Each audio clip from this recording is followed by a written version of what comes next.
What is going on, everyone? Anthony Drew Gary here, host of the How To Show, where we talk about optimizing life, money, and happiness one how-to at a time.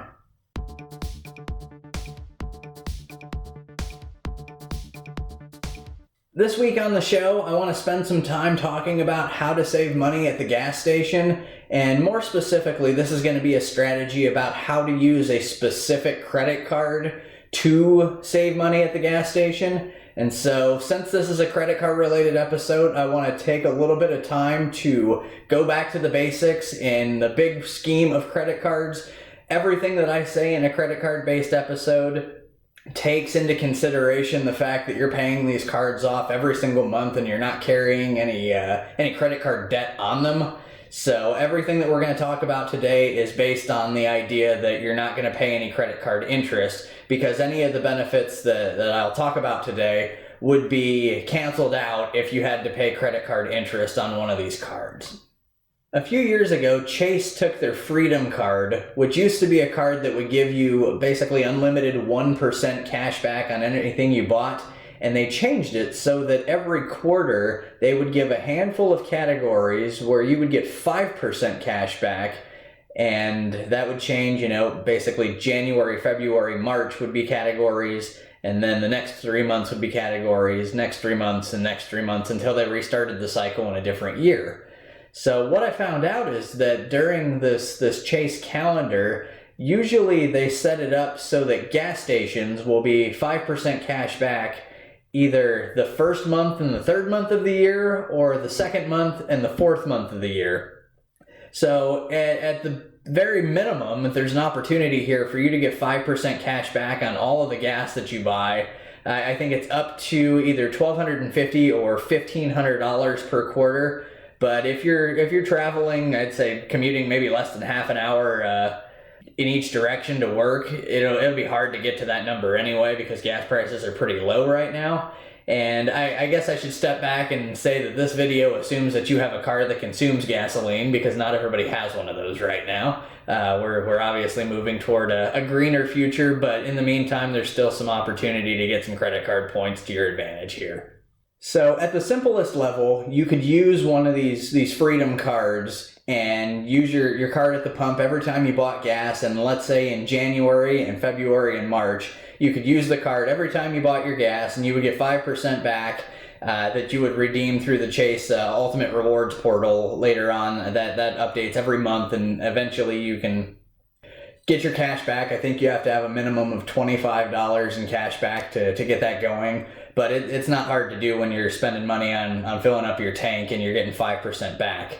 And doing that during the 3 months where the promotion is going on is good, but you can take it a step farther. And so at the end of the promotion, if you've not hit that $1,250 or that $1,500 threshold, whatever it is, it's not out of the question for you to buy some gift cards to the gas station that you frequent most often, so that you can use those gift cards for April, May, and June, which may not be months that the Freedom card is using their 5% back in gas station categories. The categories might be something different, like big box stores during those months. But it doesn't preclude you from using the gift cards that you bought during the proper months to get your benefit for 6 months instead of only 3.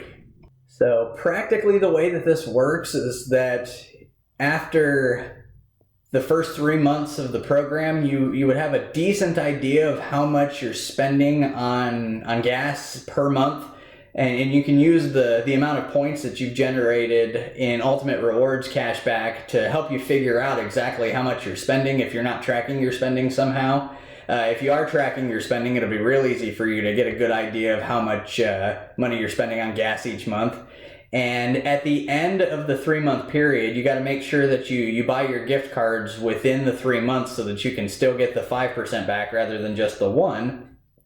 But you can buy gift cards to gas stations, and you might want to check this first to make sure that it works at the gas station you like to frequent. But my wife and I go to Speedway the majority of the time. It's closest to our house in a couple of different directions. And so I tested this, and I bought a $25 gift card just to make sure that the gift card would be coded as gas. And you can check your bank statement for your credit card statement, that is, and double check that a couple of days after the purchase. It should ring up as a gas purchase, even though you're purchasing a gift card for the gas station. And once you've confirmed that it works, you can then go and buy the approximate amount of gift card value equal to what you would spend in gas for April, May, and June, so that you can get the 5% cash back benefit for the entire front half of the year rather than just the first 3 months.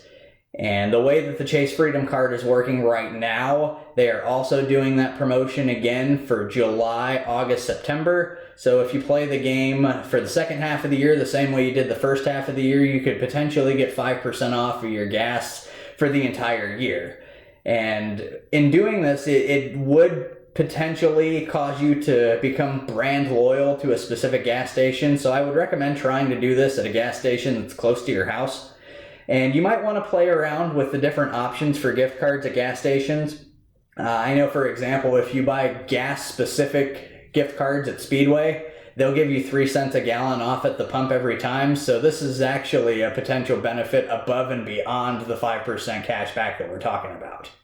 If there's anybody watching who has just gotten over a colder winter, there's also an additional benefit to buying the gift cards and using the gift cards at the pump. The majority of the time, they won't ask you for your zip code or anything. They won't ask you if you'd like a car wash. There's a joke that depending on how cold it is outside, that's relevant to the number of prompts that you'll get at the gas station pump to basically just make you sit out there and freeze and be miserable. So using the gift cards ought to alleviate a little bit of that too. So really this is win-win-win. As long as you can make sure that you're not overbuying your gift cards. You don't want to have extra money sitting in gift cards to the gas station. So you want to have a good idea of how much gas you're going to buy, how much gas you're going to need. And this may fluctuate for you, so if you want to lean conservative and buy less than you need, it's still a good opportunity to get that 5% back all the way across the year. That's going to bring this episode to the close. This is probably the first in a number of videos that I'll do on different ways that you can use credit card reward points to really optimize the things that you're going to buy anyway. And so I hope you were able to get some actionable content or some useful tips out of this show, something that you can replicate, and hopefully this can add to your financial situation in some way. Even if the credit card points amount to maybe $25 or $50 a quarter, it's money cash ahead that you wouldn't have had anyway. So if you haven't done it already, please smash that like button for the YouTube algorithm. You can let other people know that this is a video worth watching. And if you haven't subscribed to my channel, it's not too late to do that either. New videos come out every Wednesday, so hit the subscribe button and then hit the little notification icon so that you can be the first to know when those videos come out.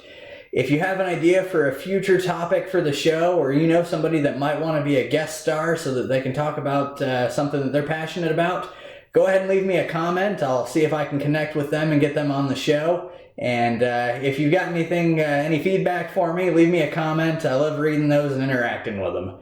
Until next time, this is Anthony Drew Gary, host of The How To Show, signing off.